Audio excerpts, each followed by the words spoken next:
Yo les Nakama, on est aujourd'hui ici à la maison Otaku pour faire une vidéo centrée sur le roleplay et sa place dans le cosplay. Je suis Mister M et je suis avec Snake et bienvenue pour l'épisode 9 de 1, 2, 3 cosplay. C'est parti!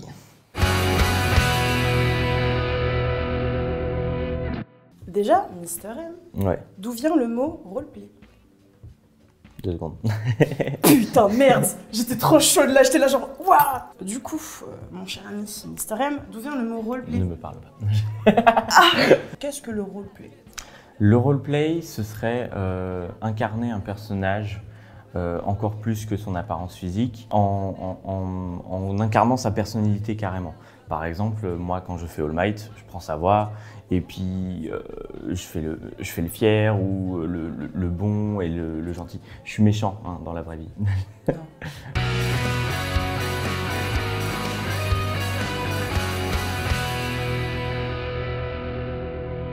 Interpréter un personnage et mettre son costume, c'est pas forcément la même chose. On peut faire un personnage et il peut très bien nous aller. Avec le roleplay, ça va donner quelque chose d'encore plus profond. Ça va donner une expérience et c'est pas obligatoire, mais c'est ce qui est encore plus beau. Et voilà, c'est une façon de donner vie à un personnage qu'on aime. Et plus on aime le personnage, plus c'est facile de jouer et plus c'est drôle surtout. Et du coup, cher Snake, qu'est-ce que c'est les origines du mot roleplay? Tout simplement, les origines du mot roleplay, roleplay ça vient du play, donc jouer, et rôle, tenir un rôle comme un acteur ou un comédien. Roleplay, c'est jouer le rôle de notre personnage quand on est en cosplay. D'ailleurs, c'est l'un des mots qui compose le mot cosplay. Cosplay est composé du mot costume et roleplay, donc jouer son costume, donc jouer son rôle. Voilà, j'espère que vous coucherez moins bête ce soir. Le roleplay a une place intégrante dans le cosplay, mais est-ce que c'est réellement indispensable pour faire d'un cosplay un bon cosplay? Quand on incarne un personnage, on n'est pas... c'est d'ailleurs souvent déconseillé pour la plupart parce que les personnages d'animé sont des tarés, de l'incarner à fond. On peut genre reprendre ses phrases, prendre les pauses, ça c'est cool. Mais quand il s'agit de descendre quelqu'un parce qu'on est en cosplay de Deadpool, ça c'est pas marrant et c'est illégal, c'est mal de tuer les gens. La prison, il n'y a pas de... Ouais, il n'y a pas beaucoup de choses. Il n'y a pas de ramen en prison. Ça dépend. Il y a des ramen en prison. Quand est-ce qu'on est censé arrêter de roleplay un personnage? La limite, en fait, c'est quelque chose qui est apposé entre soi-même, en fait. Il y en a carrément, ils n'aiment pas du tout en faire, ce qui est tout à fait respectable. Et d'autres, ils poussent le bouchon. On connaît tous ce genre de cosplayer qui a vraiment fait n'importe quoi au nom du roleplay. Qui confondent roleplay voilà. et méchanceté, insolence, voilà, c'est ça. Qui ne respectent pas Illégal. autrui. Et il y a une différence entre un personnage qui est très orni, je vais prendre le cas par exemple de Meliodas, qui aime beaucoup Elisabeth. Mineta, pardon. Qui va la toucher, et un cosplayer qui va se permettre de toucher toutes les Elisabeth qu'il connaît. C'est non, en fait, tout simplement parce que tout le monde connaît ce fameux hashtag cosplay not consent. On peut ne pas aimer être touché, c'est mon cas, je ne supporte pas qu'on me fasse des câlins ou quoi, donc on se calme. Tout simplement aussi, il faut, même pour des photos ou quoi, il faut l'accord de la personne.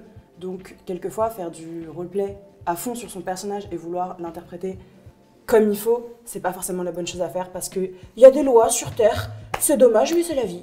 Est-ce que c'est important de quand même garder son identité même quand on est en costume?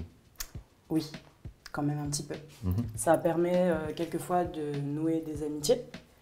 Exemple, je suis amie avec cet homme, alors que je n'apprécie pas spécialement le might. Mais ça évite de se perdre déjà. Et ça évite d'oublier qui on est, tout simplement, parce qu'on peut aimer jouer un personnage, mais on n'est pas lui. Et c'est important de faire la différence. Même à l'inverse, ne pas se dire que ce cosplayer, c'est forcément ce personnage-là, parce qu'aujourd'hui, il a été comme ça. C'est pas vrai. On a un de nos amis qui fait Bakugo et qui le fait très très bien, mais c'est pas pour autant que dans la vraie vie, c'est un mec méchant, c'est un connard, il n'est pas respectueux ou quoi. Alors tu t'étais, il n'est pas comme ça. Et faut faire la différence parce que c'est pas parce qu'il va crier en convention que toute sa vie il va être méchant et crier tout le temps. Et il faut faire la différence, il faut pas se dire que le roleplay fait toute la personne. Et à l'inverse, quand on fait du roleplay, il faut pas oublier que derrière on est quelqu'un aussi. souvent quand on est un super-héros, on peut rentrer chez soi, enlever son costume et se dire que c'était mieux quand on est un super-héros, sauf que c'est pas facile de tous les jours être un super-héros. Au bout d'un moment, c'est très très fatigant. Je te jure. Ok, vas-y, c'est bon. faut pas que nous on oublie que on n'est pas aussi solide qu'un personnage, qu'on a des sentiments. Et à l'inverse aussi, si par exemple un personnage va faire un cosplay de, je sais pas, un personnage qui est psychologiquement très fort, ça sert à rien d'aller l'insulter en disant ouais je t'aime pas, toi t'es un connard dans le manga. N'oubliez pas que cette personne est un être humain aussi. Et peut-être que cette insulte va lui faire vraiment très très mal. Donc ça revient à respecter autrui, tout simplement. Et ça va dans les deux sens. Non mais frère, combien de fois j'étais en Mikasa, les gens disaient oh t'es trop méchante, t'as pas de cœur, ferme ta gueule, qui t'a parlé toi en fait. Genre t'es qui? Pareil quand je fais Gabi, mais pourquoi tu me parles? Ouais t'es trop une connasse. Parle bien par contre, moi à la base je peux te mettre des balayettes. Hein. Mais voilà. Maintenant qu'on a fait la partie particulièrement embêtante et très barbante, et j'espère que vous êtes tous revenus du coup, vous n'êtes pas endormis entre temps. Comment, tout simplement, s'entraîner pour le cosplay, toi qui as un roleplay incroyable en All Might, soyons tous honnêtes, comment tu t'entraînes toi, comment tu donnes vie à ton personnage pour qu'il soit exceptionnel et qu'on se souvienne de toi? Je sais pas. Je n'ai absolument aucune expérience dans le théâtre ou incarner un personnage autre que le roleplay dans le cosplay que j'ai fait. Et j'y vais un peu à la One Again, pour les vieux qui regardent, bref. Et c'est un peu une question de s'inspirer de ce qu'on voit dans l'animé et y rajouter un peu sa touche. Parce que il y a des choses que All Might, évidemment, il n'a pas eu à faire. C'est quelque chose qui est très personnel parce que tu peux pas le décrire, je peux pas vraiment le décrire de toute façon, je peux pas décrire ce qui se passe dans ma tête, mais je peux pas décrire ce qui se passe dans ma tête quand je suis dans une situation où il faut que je fasse appel à ma voix de All Might pour incarner le personnage. C'est très spontané et c'est avec All Might que c'est le plus fort. Pour d'autres de mes cosplays, j'ai un peu moins de ce genre de lien spirituel avec une personnalité aussi explosive que celle d'All Might. Aussi une question d'habitude, je pense. Au début, je le faisais moins bien. En soi, c'est se regarder dans le miroir, faire des têtes bizarres. Et, alors, Eren Yeager, ça c'est la bonne technique, c'est ce que j'allais dire. La technique Eren Yeager. Faire ça, regarder son miroir et s'entraîner, c'est la meilleure technique. Et aussi emmerder ses voisins à faire le rire de All Might toute la journée. Ça, c'est pas légal. Pour s'entraîner, moi je sais que j'ai fait beaucoup de théâtre, donc moi c'est ce qui m'aide. Je me refais le manga ou l'animé pour m'imprégner du personnage, un maximum. Je fais ma technique à la Eren Yeager devant mon petit miroir, machin, et après ça va tout seul. Donc voilà. Puis il a dit, s'entraîner, c'est hyper important, avec le temps ça vient. Sujet important dont on doit discuter, un bon roleplay pour des photos. Parce que c'est intéressant de savoir faire la voix de All Might, mais ça se voit pas sur une photo. Personnellement, tout simplement, je cherche les photos sur internet et je reproduis les poses, je m'imprègne de la pose, puisque un roleplay et faire des poses intéressantes pour une photo, c'est assez différent. Et si on veut pas être un normie, on peut s'inspirer de poses d'autres super-héros, d'autres personnages similaires ou d'autres personnages beaucoup plus intéressants que le sien, oui. Ou par exemple pour des personnages qui sont pas connus et qui n'ont pas qui n'ont pas beaucoup en fait de sources d'inspiration. Les créer soi-même, genre par exemple les mouvements qu'on peut faire et autres. Qui viennent tout seuls en fait quand on arrive à s'imprégner de l'énergie du personnage qu'on peut incarner. Moi je pense à ça quand je pense à Kamina qui est un personnage super cool, mais en même temps c'est un personnage qui est pas très médiatisé. Gurren Lagann, c'est un animé beaucoup moins connu que d'autres quand même, donc il y a moins de fanart, il y a moins de contenu. Et du coup, souvent je m'inspire tout seul de mes poses qui me viennent en tête en fait. Et c'est nul comme explication. L'ambiance photo joue aussi énormément, contrairement à ce qu'on pense. C'est très important parce que un cosplay de Barbie dans un carrefour. Dans un carrefour, c'est pas forcément... Il y a mieux. Après, pour ceux qui ont de la chance d'être avec un photographe, pro ou pas, lui parler, ça sert. Hein. Lui dire si vous savez pas trop quoi prendre, il peut carrément vous inspirer ou même vous dire comment ça rend derrière la caméra. Et n'hésitez pas aussi à dire ce qui ne vous plaît pas. Ou même des poses qu'on pense être stylées et pas du tout. Hein. Je me rappelle mes premières poses quand je faisais All Might, j'étais vraiment... Et je regarde les photos et j'étais en mode... Ah ouais? C'était toi. Je t'ai rencontré à cette époque.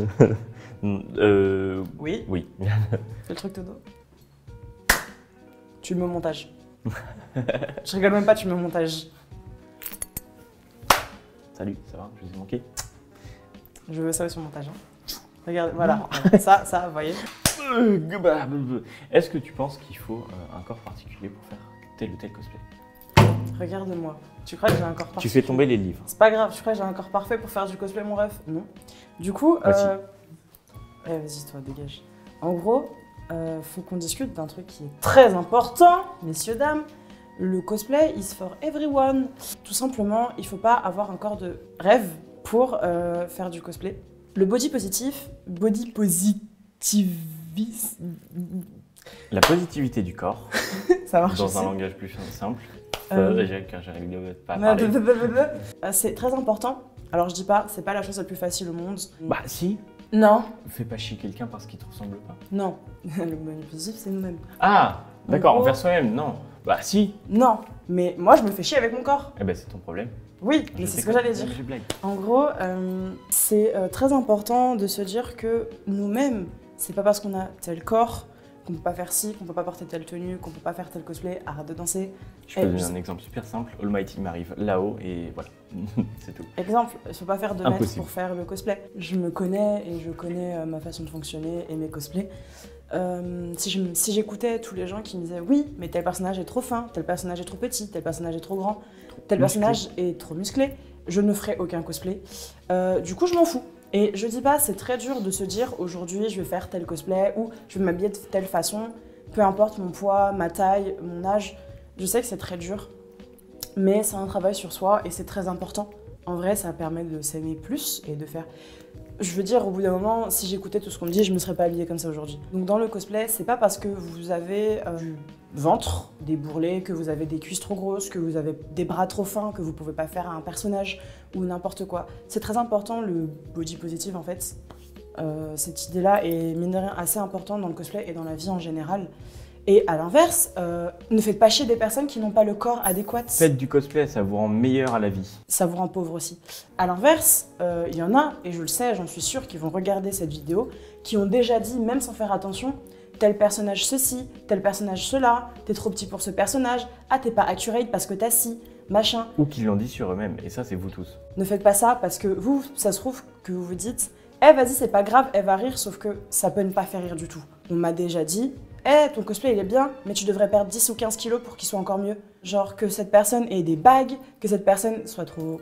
et de la barbe ou quoi, vous n'avez rien à dire. Tout simplement, c'est pour tout le monde. Et aimez-vous. Ça peut se résumer simple comme je l'ai dit tout à l'heure, un bon cosplay, ça fait pas un bon cosplayer. Si vous avez envie de faire un personnage, faites-le. Vraiment, si moi j'avais écouté tous les gens qui me disaient tu fais pas ça parce que t'es comme ça, oh la vie, il y aurait plus personne sur Terre. Faites ce que vous voulez parce que c'est important et ça vous rendra plus heureux en plus. Merci d'avoir suivi cette vidéo avec la Maison Otaku. Désolé, on a beaucoup blablaté, mais c'est la vidéo c'est un peu la plus nulle parce qu'on a juste des choses à dire en fait. Donc désolé, faut pas nous en vouloir. Abonnez-vous à la chaîne, likez cette vidéo. Suivez-nous sur Instagram, c'est très important. Partagez la vidéo. Partagez, oui, partagez et suivez la Maison Otaku sur Instagram. Non, suivez-moi sur Non, pas lui. @TheMystery. Pas toi, pas lui, suivez-moi moi. TheMystery.-du-bas.m. Allez, vas-y, bouge de là. Je suis un vendu. Oui, t'as un vendu. Abonnez-vous, likez, vous connaissez le blabla, machin. Exactement. Suivez la Maison Otaku, On c'est l'a hyper déjà dit important. 4 fois. Ouais, mais c'est important parce qu'ils Ouais. font plein d'événements, plein de concours. Ouais, plein de c'est vrai trucs qu'il va y avoir rigolos. des événements qui Et arrivent. il y a des questions, des machins, Et tout j'y ça. Et allez, vas-y. Et c'est super drôle, super sympa. Et puis il y a plein de nouveautés, machin. C'est toujours à jour niveau manga, animé, tout ça. Donc suivez. Et si vous êtes ici, si vous aimez pas les mangas, il y a un problème. Jérémy, pourquoi? Si tu t'appelles vraiment Jérémy et que tu regardes cette vidéo, tu es obligé de la partager. Tu es obligé de la partager. Commentez aussi pour le Mon référencement. Dieu, j'ai une alarme et qui ce sera parfait. Merci. Au revoir. Au revoir.